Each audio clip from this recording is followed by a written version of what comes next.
Hello friends, we are back with Python series. Today we are going to learn about who created Python.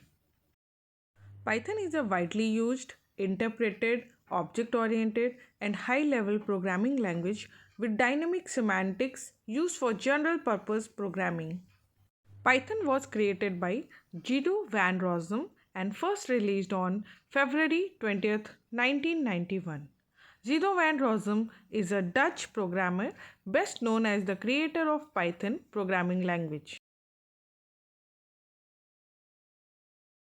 Guido van Rossum began doing its application-based work in December 1989 at CWI, which is situated in Netherlands.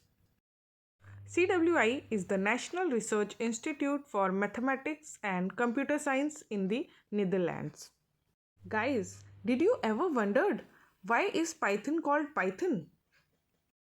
When Rossum began implementing Python, he was also reading the published scripts from Monty Python's Flying Circus, a BBC comedy series from the 1970s. Rossum thought he needed a name that was short, unique, and slightly mysterious, so he decided to call the language Python. Thank you for watching my video. Please subscribe to the channel and press the bell icon for more updates and more new videos.